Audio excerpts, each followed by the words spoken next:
বিশেষভাবে বার্তা শেখ আব্দুর রাজ্জাক বিন ইউসুফকে নিয়ে।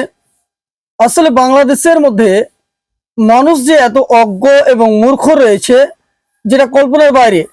একটু ভেবে দেখুন, আব্দুর রাজ্জাক বিন ইউসুফ এবং কিছু আলেম ওলামা যখন ইফতার পার্টিতে অ্যাটেন্ড করেছিলেন সে সময় ইফতারের পূর্বে সম্মিলিত মোনাজাত হয়, কিন্তু আব্দুর রাজ্জাক বিন ইউসুফ তিনি সম্মিলিত মোনাজাতে হাত উত্তোলন করেননি।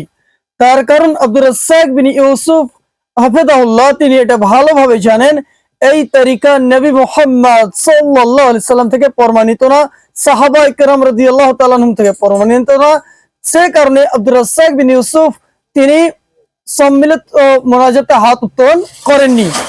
এবং আমাদের কিছু আমার দিনী ভাই রয়েছে যারা অজ্ঞ এবং মূর্খ, তারা লিখছে যে আল্লাহ রাব্বুল ইজ্জতের দরবারে মোনাজাত করা এটা আবার কিভাবে বিদআত। হ্যাঁ, এটা অবশ্যই বিদআত, তার কারণ এটা কোরআন সুন্নাহ থেকে প্রমাণিত না, এটা সাহাবায়ে কেরামদের আমল থেকে প্রমাণিত না, এবং নবী মুহাম্মদ সাল্লাল্লাহু আলাইহি ওয়াসাল্লামের জীবন দশা থেকে প্রমাণিত না।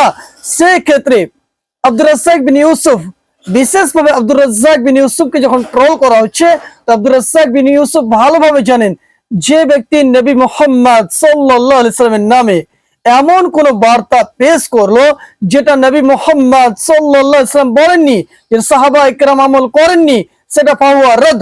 তার কারণ নবী মুহাম্মদ সাল্লাল্লাহু আলাইহি ওয়াসাল্লাম অবশ্যই বলেছেন, সহিহ বুখারীর হাদিস আপনার 2697 নম্বর হাদিস, এবং সহিহ মুসলিমে এই হাদিসটি রয়েছে। উম্মুল মুমিনিন আম্মা জান আয়েশা রাদিয়াল্লাহু তাআলা আনহা তিনি বলেন, আন আয়েশা রাদিয়াল্লাহু তাআলা আনহা قالت قال رسول الله صلى الله عليه وسلم من عمل عملا ليس عليه امرنا فهو رد। এমন ব্যক্তি যে আমল করলো, যে আমল নবী মুহাম্মদ সাল্লাল্লাহু আলাইহি ওয়াসাল্লাম বলেননি, করেননি, করতে আদেশ দেননি, সেটা ফাহুয়া রাদ। আমার নামে মিথ্যা কোনো কথা, মিথ্যা কোনো পদ্ধতি প্রকাশ করলো, সে জাহান্নামে প্রবেশ করবে। সুপ্রিয় ভাই, এই ভিডিওটি বেশি বেশি করে শেয়ার করুন যাতে সঠিকটা মানুষ বুঝতে পারে।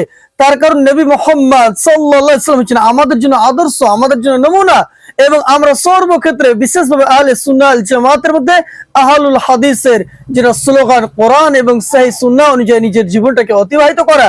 এবং আব্দুর রাজ্জাক বিন ইউসুফ যে সম্মিলিত মোনাজাত করেননি, এই বিষয়ে শেখ আহমদুল্লাহ সাহাব কি বলেছেন একটু শোনার চেষ্টা করুন।